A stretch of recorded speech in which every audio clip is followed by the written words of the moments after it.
నమస్తే ఓరుగల్లు 9 న్యూస్ కి స్వాగతం. మాజీ ముఖ్యమంత్రి బీఆర్ఎస్ అధ్యక్షుడు కేసీఆర్ కు కవిత లేఖ రాయడంపై ఆ పార్టీ కార్యనిర్వహణ అధ్యక్షుడు కేటీఆర్ స్పందించారు. పార్టీ అధినేతకు లేఖ రాయడం తప్పేమి కాదన్నారు. తమ పార్టీలో ప్రజాస్వామ్యం ఉందని, పార్టీ అధినేతకు సూచనలు చేయాలంటే లేఖలు రాయవచ్చని తెలిపారు. అంతర్గత విషయాలు అంతర్గతంగా మాట్లాడితేనే మంచిదని, అన్ని పార్టీలలో కోవర్టులు ఉంటారని, సమయం వచ్చినప్పుడు కోవర్టులు వారంతట వారే బయటపడతారని అన్నారు. తెలంగాణ భవన్లో నిర్వహించిన మీడియా సమావేశంలో కేటీఆర్ మాట్లాడారు. సీఎం రేవంత్ రెడ్డిపై ధ్వజమెత్తారు. అధిష్టానానికి డబ్బులు ఇస్తూ సీఎం రేవంత్ రెడ్డి పదవిని కాపాడుకుంటున్నారని కేటీఆర్ ఆరోపించారు. రేవంత్ రెడ్డి మాటలు సీఎం కాదని, మూటల సీఎం అని విమర్శించారు. రేవంత్ రెడ్డికి ఢిల్లీలో 2 బాసులు ఉంటారని అన్నారు. ఒకరు రాహుల్ గాంధీ అయితే మరొకరు మోడీ అని ఈడీ ఛార్జ్షీట్లో సీఎం రేవంత్ రెడ్డి పేరు ఉందని అన్నారు. దీనిపై రేవంత్ రెడ్డి రాహుల్ గాంధీకి ఎందుకు స్పందించడం లేదని, ఈడీ ఛార్జ్షీట్లో పేరున్న రేవంత్ రెడ్డి తన పదవికి రాజీనామా చేయాలని కేటీఆర్ విమర్శించారు. ఒక రకంగా చెప్పాలి అంటే తెలంగాణ రాష్ట్రానికే అవమానకరం. ఒక ముఖ్యమంత్రి స్థాయిలో ఉన్న వ్యక్తి ఈరోజు గతంలో ఎన్నో తప్పులు చేసి ప్రజాక్షేత్రంలో ఆనాడు భంగపడి తదనంతరం తిరిగి ఈయనకేమైనా బుద్ధి వచ్చిందేమో అని ప్రజలు అనుకున్నారు. కానీ చూస్తూ ఉంటే ఇప్పటి కూడా ఆయన బుద్ధి కానీ ఆయన వైఖరి కానీ మారలేదు. ఇదేమో సీటుకు రూటు కుంభకోణం. ఇదేదో ఊరికే అనట్లేదు సీటుకు రూటు కుంభకోణం అని. దేశం పరువు, యావత్ దేశం ముందు తెలంగాణ పరువు ఇవాళ తీసి పరువు పోగొట్టి నిజంగా తెలంగాణ ముఖ్యమంత్రి అంటే ఇట్లాంటి వ్యక్తి అనే పరిస్థితి ఇవాళ కనబడతా ఉన్నది. Fair investigation against him in 2019 corruption case. రాష్ట్ర పరువు జాతీయ స్థాయిలో తీసినందుకు వారిని వెంటనే తొలగించాలని చెప్పి మేము డిమాండ్ చేస్తూ ఉన్నాం. రాహుల్ గాంధీ గారు అన్ని విషయాల్లో మాట్లాడతారు, ప్రతి విషయంలో మాట్లాడతారు. పాకిస్తాన్ గురించి మాట్లాడతారు, బంగ్లాదేశ్ గురించి మాట్లాడతారు, ఇంకేదో మాట్లాడతారు. మరి నేషనల్ హెరాల్డ్ కేసులో మీ ముఖ్యమంత్రి గారిని ఛార్జ్షీట్లో చేరిస్తే why is Rahul Gandhi not responding? Why is he not talking? Why is Mr. Rahul Gandhi silent on this issue? Please respond. One of your chief ministers along with you has been named in the charge sheet. You are accused 1 and accused 2, and your CM, your chief minister of Telangana, and also the deputy chief minister of Karnataka have been named as people who facilitated money transactions into National Herald. And ప్రభుత్వంలో ఉన్నాడు కాబట్టి intelligence వ్యవస్థ ఉంటుంది కాబట్టి ఆయనకు సమాచారం ఉంది ఈ కేసులో మీరు కూడా ఉండబోతున్నారు అని చెబితే అప్పటి నుంచి ఇప్పటి వరకు నోరు తెరవలేదు. తెరవకపోగా ఢిల్లీ పెద్దలను ప్రసన్నం చేసుకోవడానికి, అక్కడ ఉండే మంత్రులను కాకాబట్టడానికి మోడీ గారిని అంచి ఆ రోజు ఆయన అన్న మాట తెలంగాణ ఈ విషయంలో మేము తెలంగాణ ప్రజలకు కూడా ఒకటి అప్పీల్ చేస్తూ ఉన్నాం.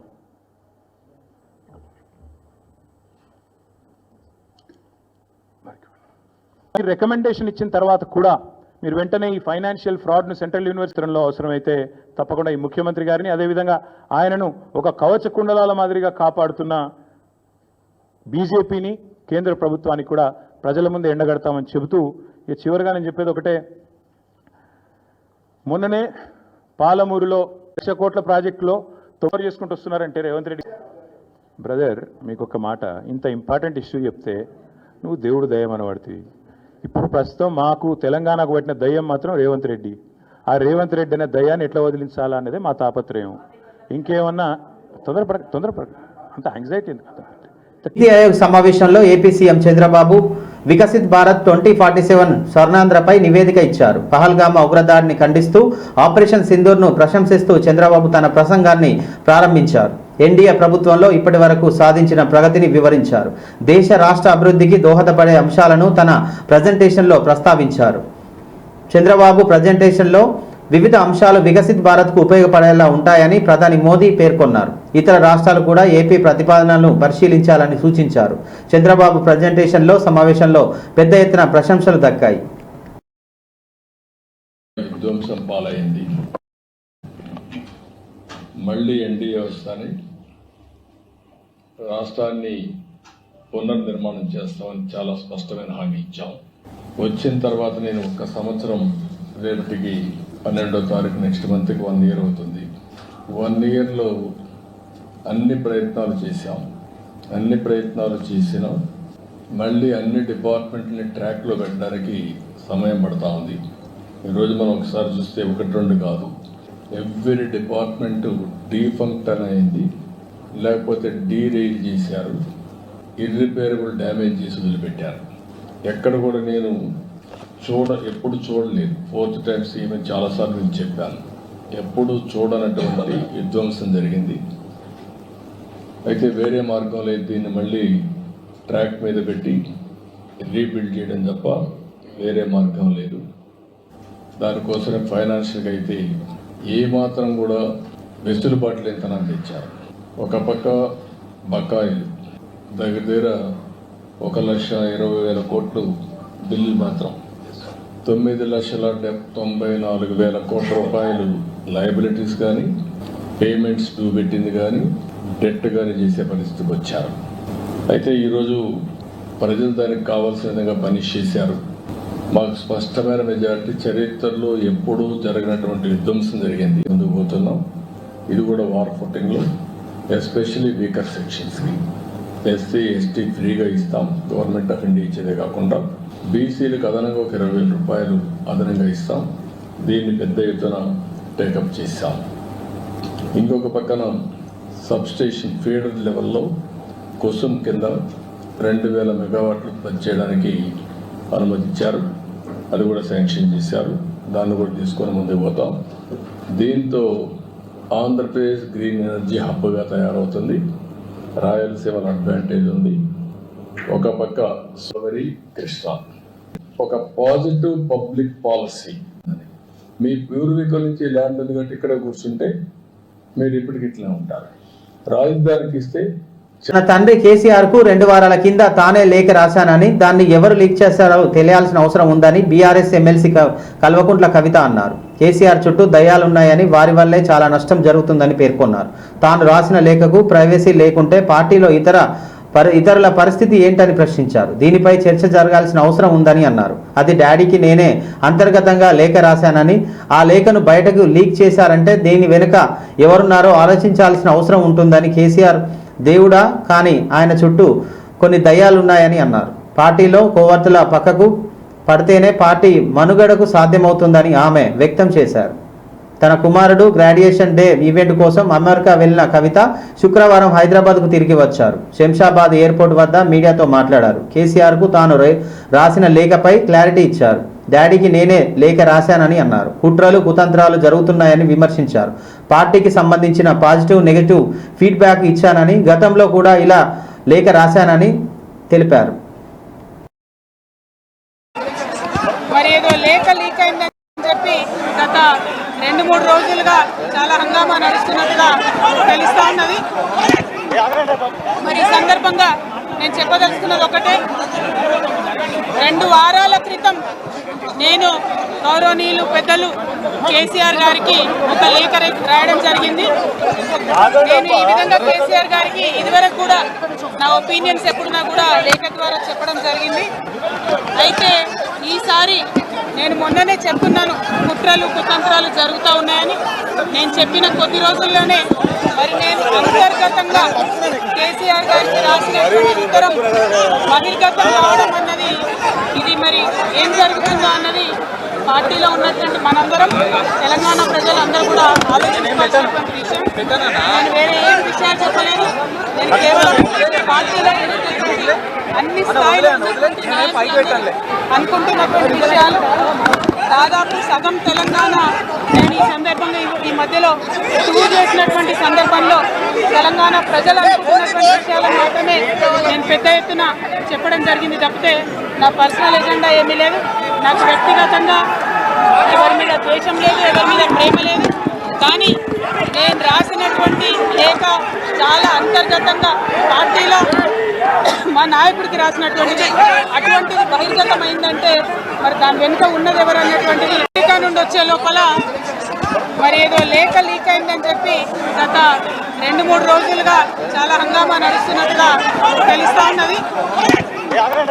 మరి ఈ సందర్భంగా నేను చెప్పదలుచుకున్నది ఒకటే, 2 వారాల క్రితం నేను గౌరవనీయులు పెద్దలు వరంగల్ ఎంజేఎం ఆసుపత్రిని ఎమ్మెల్సీ బస్వరాజు సారయ్య, పశ్చిమ ఎమ్మెల్యే నాయని రాజేందర్ రెడ్డి, వరంగల్ కుడా చైర్మన్ ఇనుగాల వెంకటరమణారెడ్డి ఎంజీఎం సూపరింటెండెంట్తో కలిసి ఆసుపత్రిలో పలు విభాగాలు ఆకస్మిక తనిఖీలు చేశారు. ఆసుపత్రిలో సౌకర్యాలపై కార్యనిర్వహణ అధికారులతో చర్చించారు. ఆసుపత్రి పరిసరాలు శుభ్రంగా ఉండే విధంగా జాగ్రత్తలు తీసుకోవాలని ఆదేశించారు. నాణ్యమైన వైద్యం అందించాలని తెలిపారు. కాలం చెల్లుతున్న వైద్య పరికరాల స్థానంలో కొత్త పరికరాలను అందుబాటులోకి తీసుకురావాలని సూచించారు. రోగులకు అందుతున్న వైద్య సేవలతో పాటు ఫార్మసీ విభాగంలో ఉన్న మందుల వివరాలను పరిశీలించారు. వివిధ వ్యాధులకు ఆసుపత్రిలో తీసుకున్నటువంటి చర్యలు అడిగి తెలుసుకున్నారు. వచ్చిన పేషెంట్లకు అంకిత భావంతో సేవలు అందించాలని కోరారు. రాష్ట్ర ప్రభుత్వం ప్రజల ఆరోగ్య పరిరక్షణకై వైద్య ఆరోగ్య శాఖను బలోపేతం చేస్తూ చర్యలు తీసుకుంటుందని అన్నారు. అందుకు అనుగుణంగా క్షేత్రస్థాయిలో ప్రజలకు సకాలంలో వైద్య సేవలు అందించాలని డాక్టర్లకు వైద్య సిబ్బందిని ఆదేశించారు. అనంతరం ఆకస్మిక తనిఖీల్లో భాగంగా రోజువారీ ఓపీ వివరాలు, అందుబాటులో గల మందుల వివరాలు, 108 వాహనం ద్వారా అందించే సేవలు, చిన్నపిల్లల వార్డులను, క్యాంటీన్, అత్యవసర సమయాలలో అందించే వైద్య సదుపాయాలపై వివరాలు అడిగి తెలుసుకున్నారు. వైద్య సేవలు అందించడంలో ఎటువంటి సమస్యలున్నా వాటిని పరిష్కరించేందుకు చర్యలు చేపట్టాలని హామీ ఇచ్చారు నాయని రాజేందర్ రెడ్డి.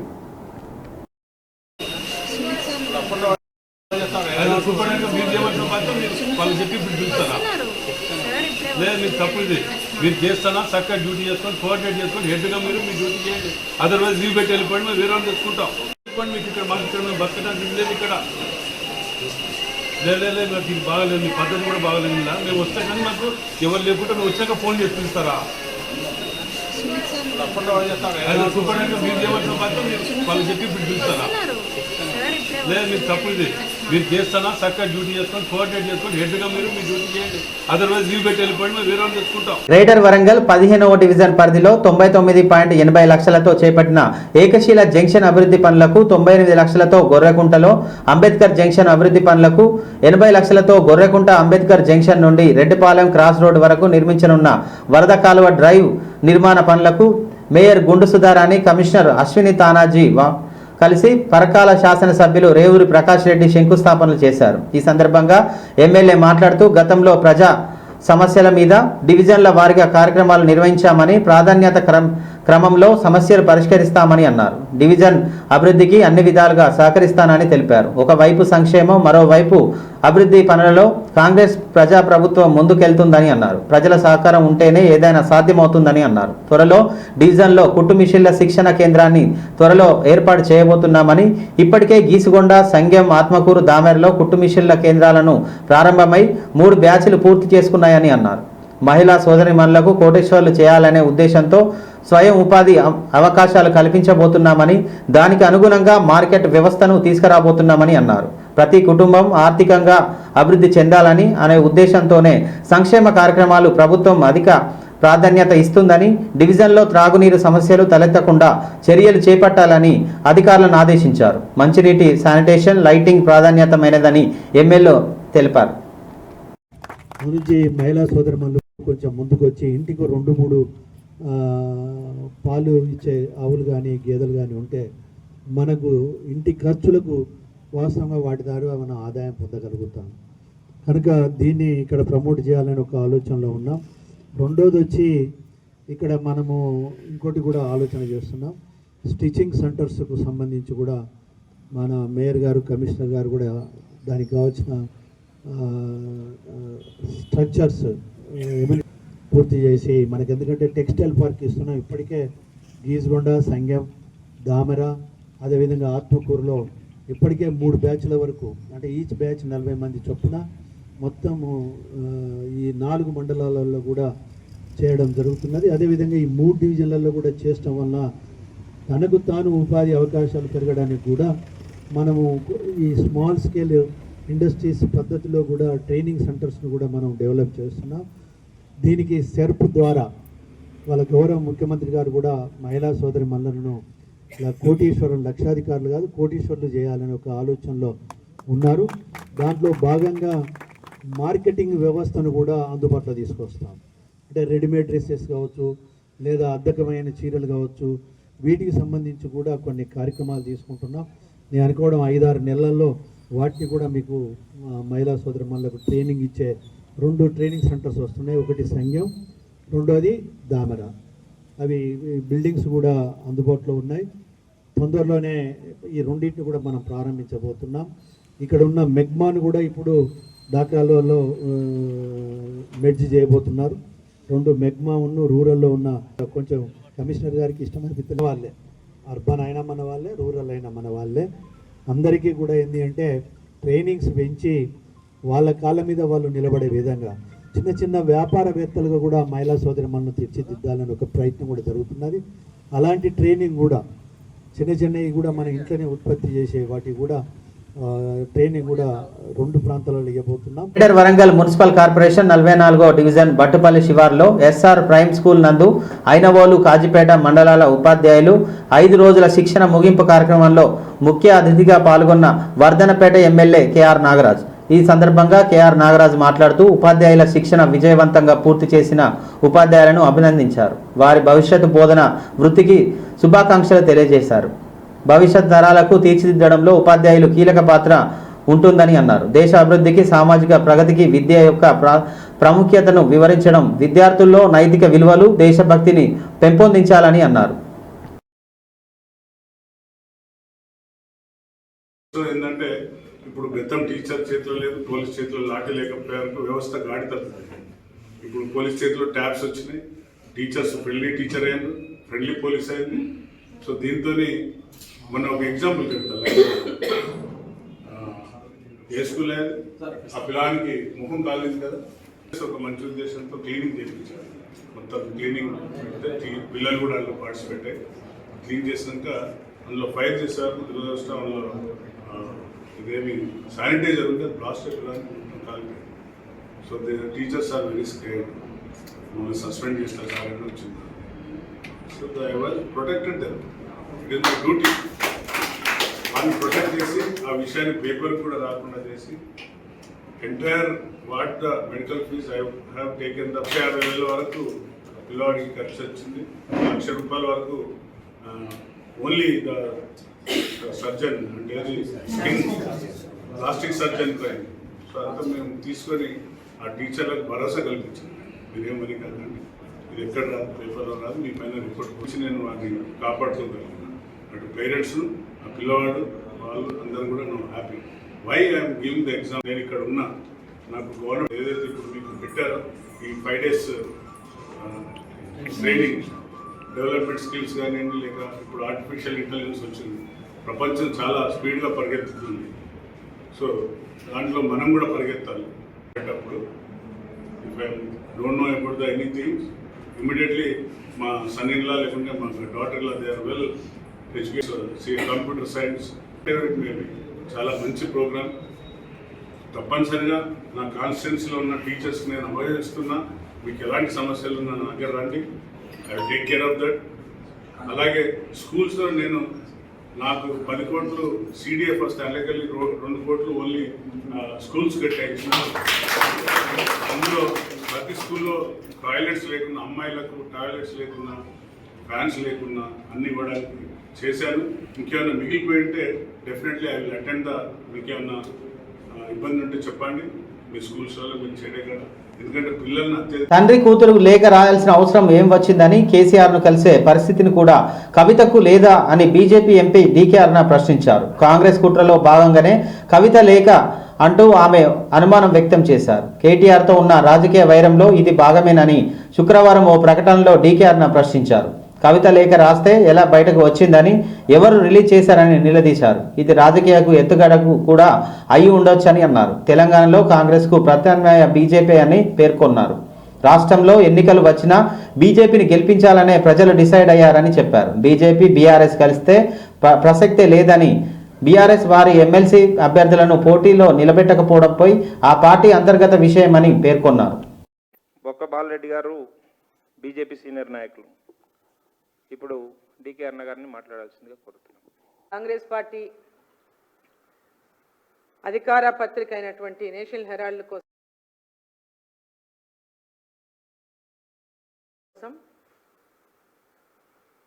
ఆ పార్టీ నేతల నుంచి విరాళాలంటే డొనేషన్స్ తీసుకున్నటువంటి చేసిండు. ఎన్ని లక్షలో కోట్లో మరి ఆ నేషనల్ హెరాల్డ్ పత్రిక కోసం విరాళాలు కలెక్ట్ చేసిండు. ఎందుకంటే చాలా నీతివంతమైనటువంటి మాటలు మాట్లాడేటటువంటి కాంగ్రెస్ పార్టీ పెద్ద నాయకులు రాహుల్ గాంధీ గారు ఏదైతే ఉందో వాళ్ళే స్వయంగా ఈ కేసులో ఉన్నారు. మరి రేవంత్ రెడ్డి పాత్ర ఏందో, ఈ రాష్ట్ర ముఖ్యమంత్రి పాత్ర ఏందో కూడా చెప్పాల్సినటువంటి అవసరం ఉంది దాంట్లో. ఇక రేవంత్ రెడ్డి గురించి మనం కొత్తగా ఇప్పుడు చెప్పాల్సింది ఏమీ లేదు, అందరికీ తెలుసు. రేవంత్ రెడ్డి గారు ఇటువంటి దాంట్లో చాలా పాపులరు, చాలా టాలెంట్ ఉన్నటువంటి నాయకుడని. గతంలోనే ఓటుకు నోటు కేసులో కూడా వారు పట్టుబడి జైలుకు పోయించిన విషయం కూడా అందరికీ తెలుసు. మరి రాష్ట్ర ముఖ్యమంత్రిగా బాధ్యతలు నిర్వహిస్తున్నటువంటి రేవంత్ రెడ్డి గారు తెలంగాణలో ఈనాడు అనేక అంశాలపైన టీఆర్ఎస్ ప్రభుత్వం అధికారంలో ఉన్నప్పుడు కాళేశ్వరం కావచ్చు, జరుగుతున్న అభివృద్ధి, కేంద్ర ప్రభుత్వం నిధులు లేకుంటే అభివృద్ధే లేదు. ఆపరేషన్ సింధూర్ విషయంలో సమస్యలపైన కానీ ప్రజలకు ఇచ్చినటువంటి హామీలు మేము ఎన్నిసార్లు మీటింగులు చేసిండు, ఎన్నో రివ్యూలు అయినాయి, కానీ అడుగు కూడా ముందుకు పడలేదు. హనుమకొండ జిల్లా పరకాల పట్టణ కేంద్రంలోని బస్టాండ్ సమీపంలో నూతనంగా ఏర్పాటు చేసిన విజయ డైరీ పార్లర్ను విజయ డైరీ చైర్మన్ గుప్తా అమిత్ రెడ్డితో కలిసి పరకాల శాసనసభ్యులు రేవూరు ప్రకాష్ రెడ్డి ప్రారంభించారు. ఈ సందర్భంగా ఎమ్మెల్యే మాట్లాడుతూ విజయ డైరీ సేవలు, ఉత్పత్తి నాణ్యత ప్రజలకు ఉపయోగపడే విధంగా ఉండాలని అన్నారు. అనంతరం వివిధ కార్యక్రమాల్లో పాల్గొని ప్రసంగించారు.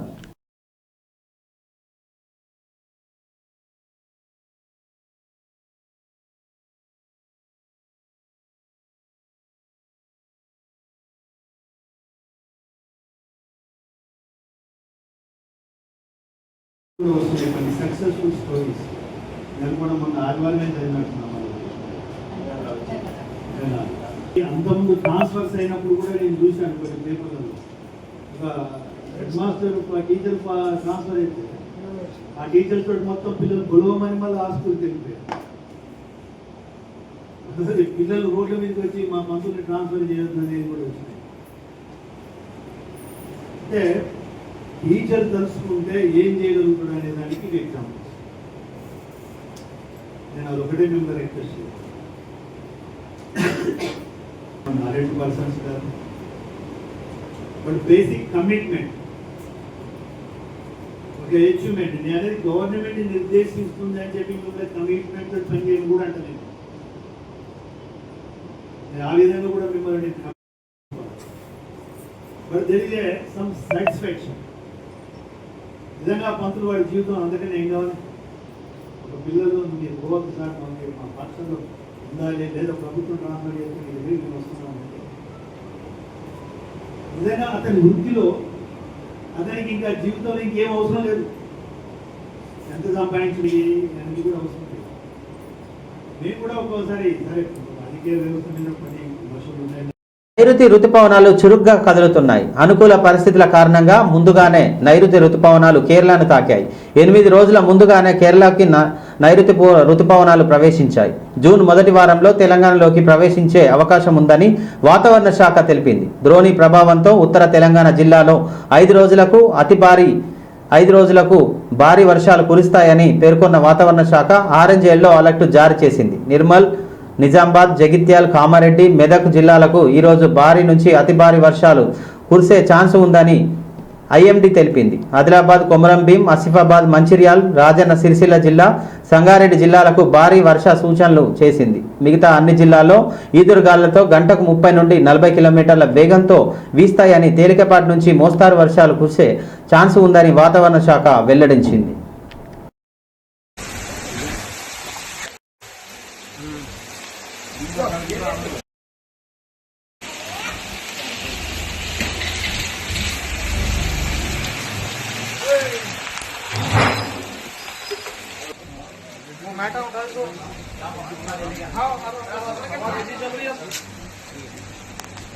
ఇంతటితో ఈ వార్తలు సమాప్తం. మరో వార్తలతో మళ్ళీ కలుద్దాం. చూస్తూనే ఉండండి ఓరుగల్లు 9 న్యూస్.